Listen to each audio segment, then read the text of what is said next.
Welcome to this edition of the Mayor's Report for Livermore. I'm your host, Splendorio.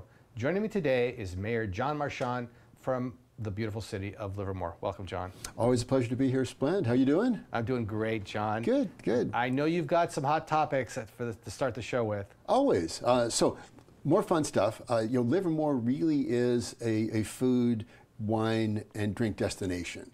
So we've got some new places coming in. Had dinner last night at El Campo.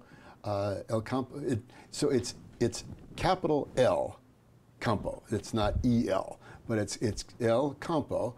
Campo means field, and it based on the fact that these are all fresh ingredients, fresh local ingredients, and they specialize in Spanish cuisine, paella.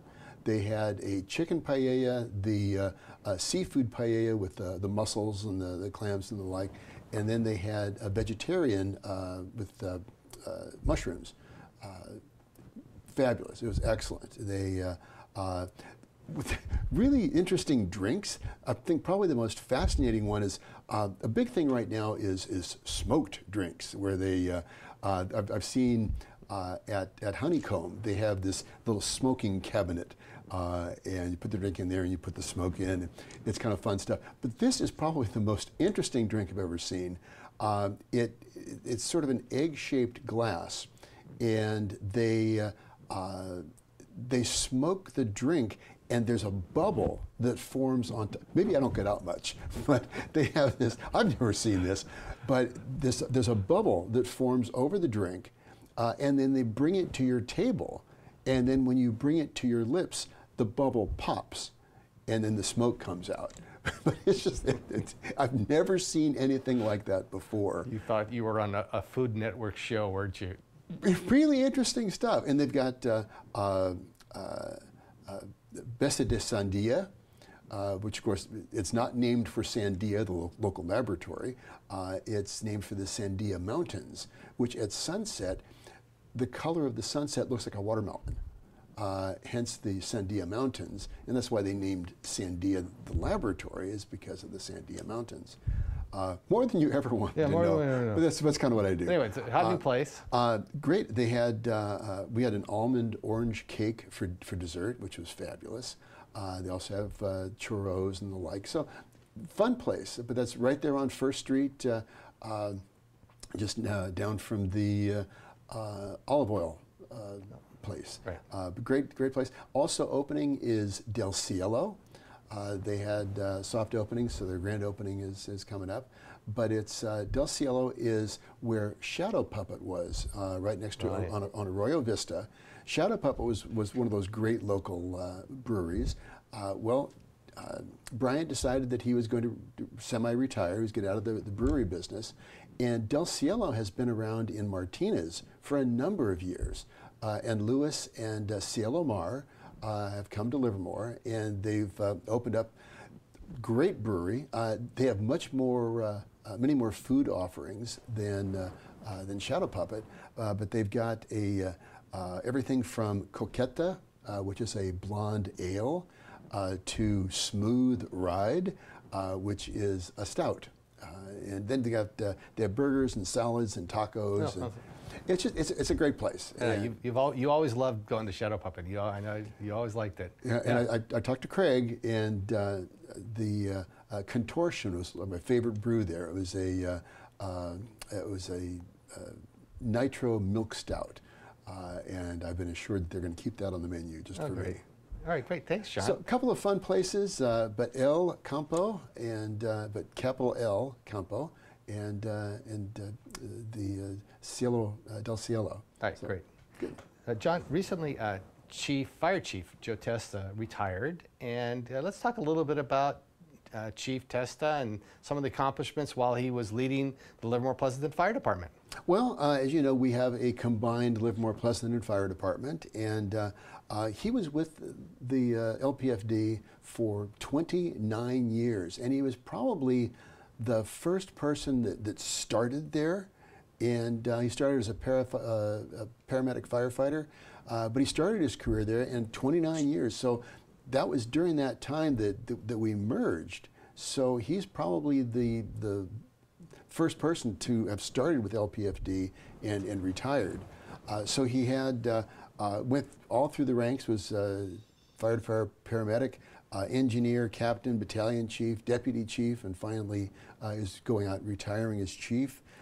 He initiated the first community risk reduction report, and also the first internal fire department diversity, equity, and inclusion report.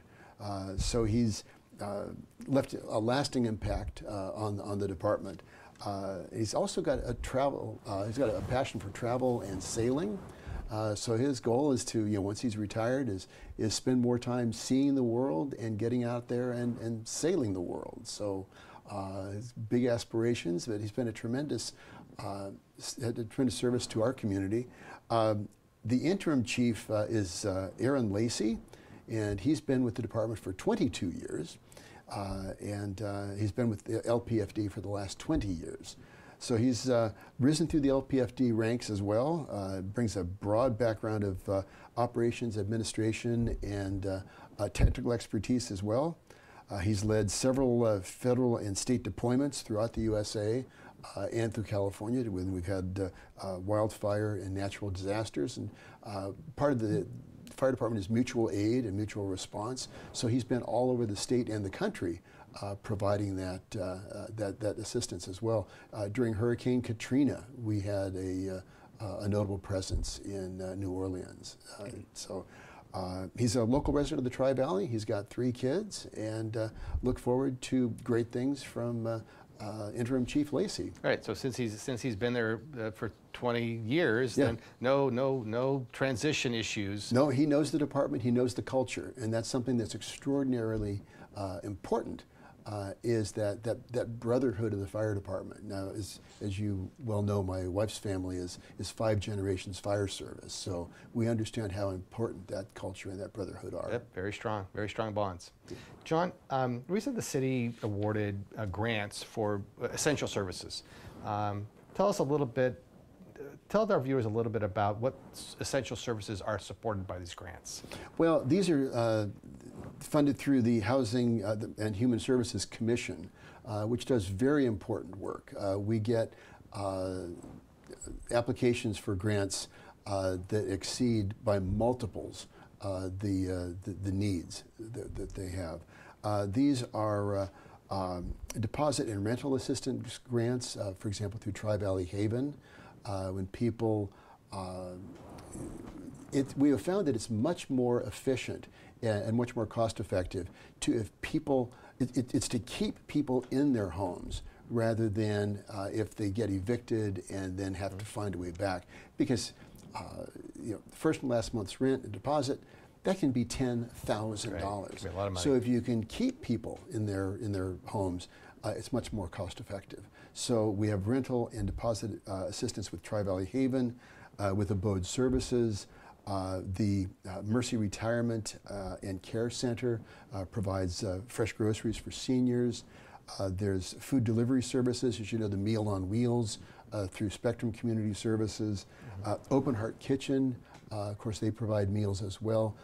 They provided hundreds of thousands of meals over the last year. Hively has a mobile family resource center. And the Tri-Valley Haven, of course, has their food pantry and their services for battered women and children. PG&E, as we all know, has gotten very expensive, especially during these hot days. We have our cooling centers set up at the library and also at the LARPD Community Center at 4444 East Avenue. So on hot days, people can seek that out for cooling as well. But Spectrum has payment assistance through their low-income home energy assistance program, LIHEAP, and that can help federally funded initiative that provides households facing financial hardship with their utility bills. So they've got a priority plan in place to help those with critical needs. And utility assistance is not generally available for both state and federal funding, but this is a very rare but very vital resource to help keep people in their homes during these times of higher utility bills. John, is the utility assistance unique to Livermore, or is it a program that's broader than the city? It is unique. It's through Spectrum Community Services, which is in the Tri-Valley and also in Hayward. So it is unique to our area, but it's a very rare but very vital service. Okay, thank you, John. We're going to take a short break. We'll be right back on this edition of the Mayor's Report for Livermore.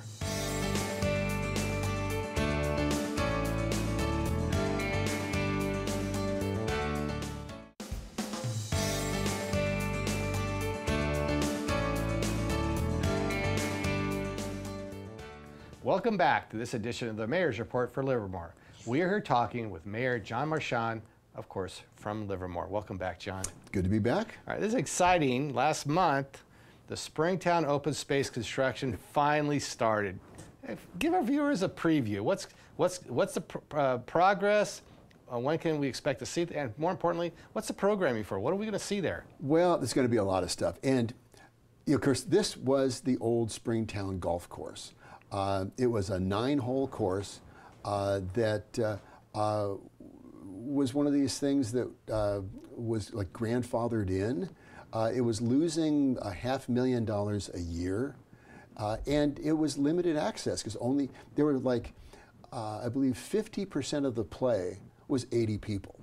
So the city of Livermore was spending $500,000 to allow 80 people to play golf, and that just made no financial sense.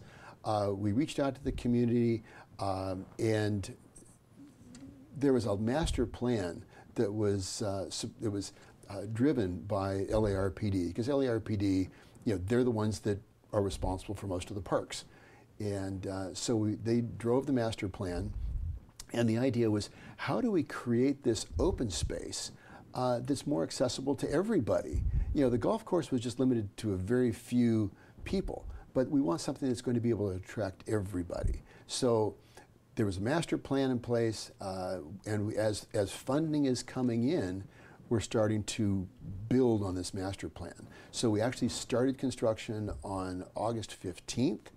A lot of excitement now, but it's going to have a community park. It's for those that are down here in the southern part of Livermore, it's at Bluebell and Bluebell Drive, and there's the library is right next door. There's also a homeowners association associated with it, but there's going to be an 18-hole disc golf course there. This is something that I haven't gone into, but apparently it's huge. LARPD's got one over by Robertson Park area, and that's very popular. I see people out there all the time with their little backpacks with the discs in it, the little frisbees. But the community park is going to include a playground structure and shade as well. There's going to be a sports fitness area. There was talk of a pickleball area, but the community came out against that. They didn't want that, I think because of the noise.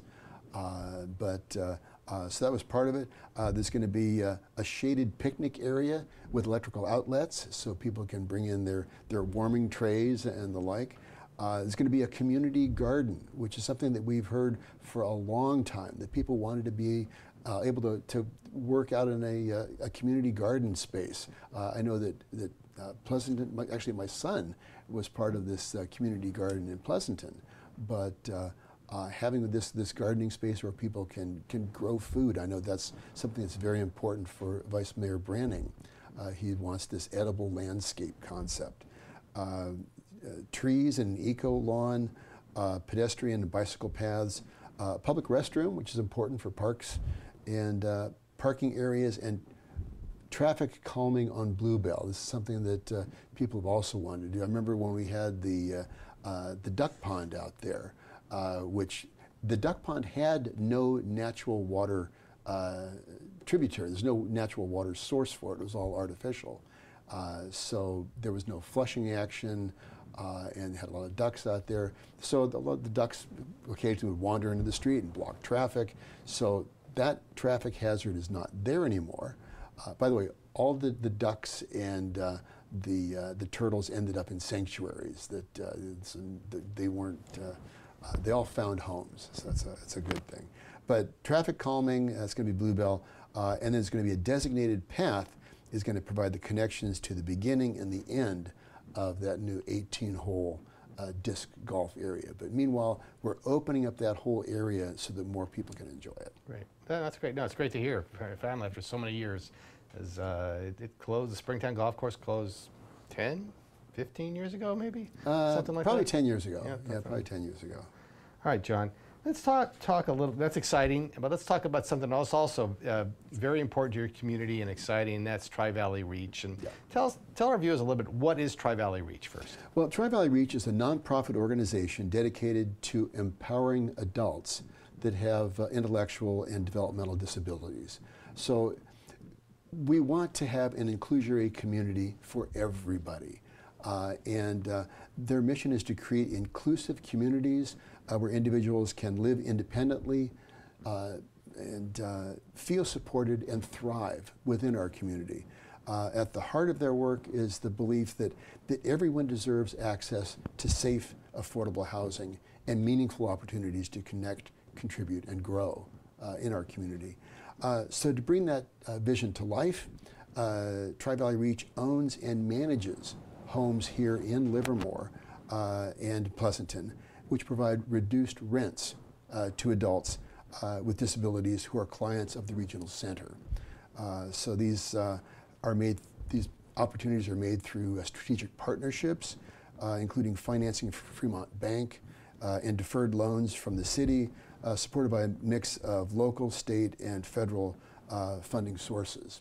So a lot of these folks come together. They also have an annual fundraiser.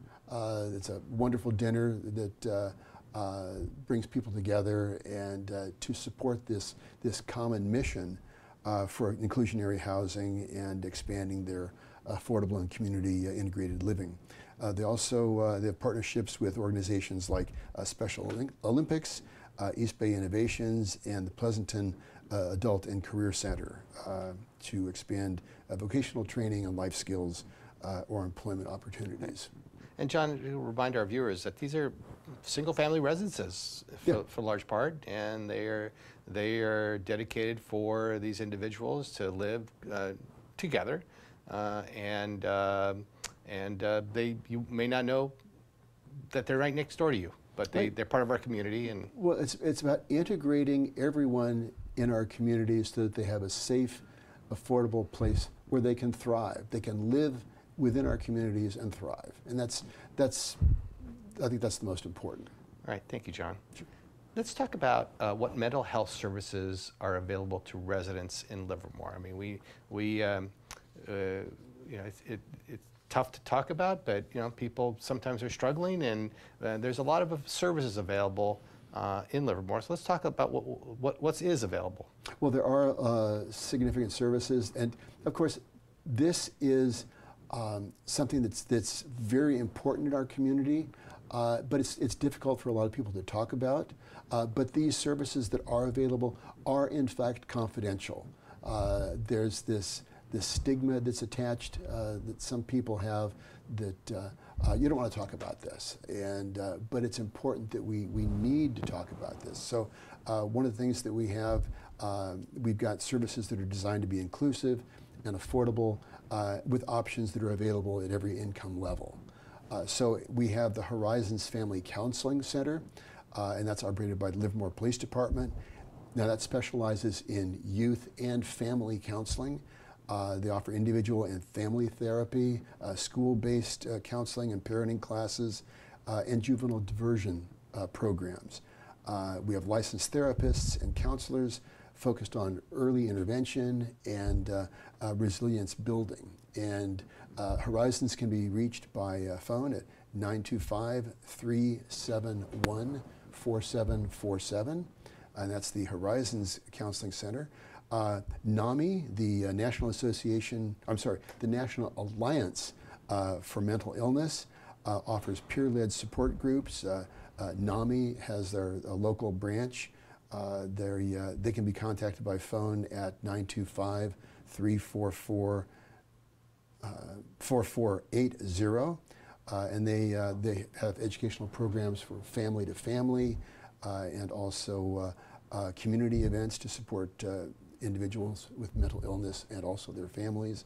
But again, that's 925-344-4480, and that's NAMI. Access Community Health just opened up a new clinic on 2nd Street in Livermore. Very excited about that. They have counseling for individuals, couples, and families, including addiction support, mental health urgent care. They have sliding scale fees. They accept Medi-Cal and Medicare, making their services accessible to all income levels. This new 2nd Street clinic in Livermore has expanded mental health services for the entire Tri-Valley. They also have facilities in Pleasanton, but the one in Livermore offers behavioral health counseling for individuals, as I said, couples and families, along with intensive outpatient programs for those in recovery or transitioning from inpatient care, general therapy, addiction support, evidence-based treatments for children, teens, and adults. They have dental care as well. They have several dental stations, and they can be contacted by 925-462-1755. Again, that's the Access Community Health on 2nd Street in Livermore, 925-462-1755. CAPE is another organization. They provide early mental health services for children from birth to age 6 and their families in Livermore and surrounding areas, developmental screenings, crisis intervention, play therapy, and family counseling. They also support parent-child relationships and offer therapeutic services in classroom settings. They can be contacted at 925-443-3434. Thank you, John. A lot of services. Now, any of these specifically designed for teens? Yes, the NAMI and Family easy for me to say, Horizons Family Counseling is specifically for teens and families. And again, these are all confidential. Yes, all confidential. All right, John. With the few moments we have left, there's always wonderful things going on in Livermore. Can you highlight some of those for us? Absolutely. So we've talked about this before. Our Community Service Day is coming up. It's September 20th. It's from 8 to 11:30 is the actually work time. And then from 11:30 on, we show up at Las Positas College for a lunch. Everybody comes together for lunch. Last year we had over 600 people come on board for this and had a big lunch out there at Las Positas. People are encouraged to sign up ahead of time. You can go online at livermoreca.gov/CSD, short for Community Service Day, and sign up. There's everything from we've got kids out there from age 3 up to adults in their 80s helping out. It's all levels of skill, people that have skills around power tools, or people that just want to be like me and plant shrubs and toss mulch around. So they can sign up and at livermoreca.gov/CSD, Community Service Day, and sign up, because that way we know how many people are going to be there, and we've got people that are painting down at the Hageman Farm, or as I said, throwing mulch at the schools. There's all skill sets. And then just to give a heads up, this way they said, we know the people that are showing up, we know the people that are going to be there, and that way we've got enough food for the lunch. And then just put this on the tickler file. October 22nd from 5 to 8 is the trunk or treat at City Hall. So be there for that. All right, thank you so much, John, for joining us. And thank you for watching this edition of the Mayor's Report for Livermore. Join us for the next episode of the Mayor's Report right here on Tri-Valley TV. I'm Splendorio. Thank you so much for joining us.